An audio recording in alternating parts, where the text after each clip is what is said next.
The town of Needham is moving to establish a local historic district for the property at 3 Rosemary Street, built in 1779. The 18th century colonial listed on the town inventory of historic houses has been home to former select board member Mo Handel and his family for 36 years. Municipal producer Yu Xiaowen reports town officials hope this pioneering effort can set a precedent for preserving other historic residences. In the late 1980s, Mo and Elizabeth Handel were in search of a place in Needham to raise their growing family. Beyond spacious interiors and a beautiful yard, what truly captivated them about 3 Rosemary Street were its distinctive architectural elements. I couldn't explain it except that it just is a love we both share of historic things and buildings. Yet one glaring anomaly stood out: an exterior chimney added by a previous owner in the 1950s. When leaks became an issue, the Handels chose restoration over a mere fix, returning it to its original appearance. At least the way it looked, not functionally so much, but as an architectural feature.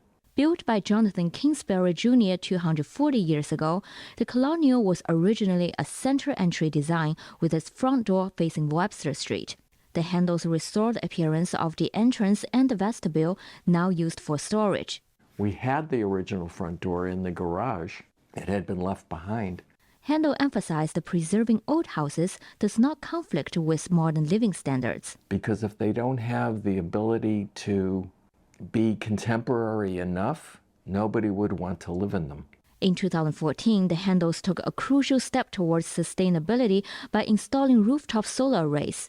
He consulted with the Historical Commission to ensure these changes would not compromise its historical essence. We moved the plumbing vents to the back of the house so that the array would be one continuous geometric shape. It wouldn't have gaps in it, so it would be less visible from the street. The Jonathan Kingsbury House is one of the roughly 150 on the town inventory of historic houses, a list curated by the Historical Commission in collaboration with the owners. Gloria Grice serves as the chair of the commission. The inventory recognizes houses that have significant historical relevance to Needham, and that means either they have specific architectural significance, or in some cases age, just if they're very old, if they're associated with an important event, or if they're associated with an important person in Needham's history. The commission can delay demolitions for listed houses by 6 months. We're looking for ways to work around actual demolition if that's possible, and the 6-month delay gives us a little bit of time. This measure has effectively preserved some old houses from demolition, such as the 2 buildings at the Needham History Center and Museum, which were relocated to their current site to prevent destruction.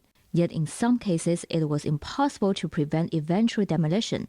The creation of local historic districts, as permitted by Massachusetts General Law Chapter 40C, promises more robust protections. The purpose of creating a local historic district is to protect the homes from demolition and insensitive changes. So that's one of the goals. And then the primary thing is that it's limited to exterior features only of the parcels in the district. Alison Borelli chairs the study committee for the proposed district. Under Chapter 40C, the formation of the study committee is the initial step in creating a local historic district. The committee's purpose is to craft a preliminary study report outlining the district's boundaries and the scope of regulations, which will be brought to town meeting for a vote. When the bylaw, assuming it's passed, once it's passed, it will create this historic district commission, which will be in charge of voting on any proposed future modifications to the property within this historic district. So anything has to go before them to vote on. Though over 100 communities have local historic districts in Massachusetts, Needham currently has none. Since 1976, 24 18th century homes on the historic inventory have been demolished. The Handels are determined to ensure their home does not meet the same fate. Because it sits on a very large piece of land, the probability is very high that it would be torn down if it were sold. Any future proposal for a local historic district will undergo a similar process, involving a study committee, a public hearing, and town meeting approval. the study committee must include residents within the proposed districts, making the designation voluntary. If the homeowners are not in favor of it, nobody can sweep in and put these restrictions on their houses. It's a process that works with the homeowners through town meeting. It's not arbitrary. The study committee recently updated the select board. Their next move is a public hearing in November. Once they collect feedback, the committee will revise the report and present it at the Springtown meeting in 2024. For Needham Channel News, I'm Yu Xiaoyuan.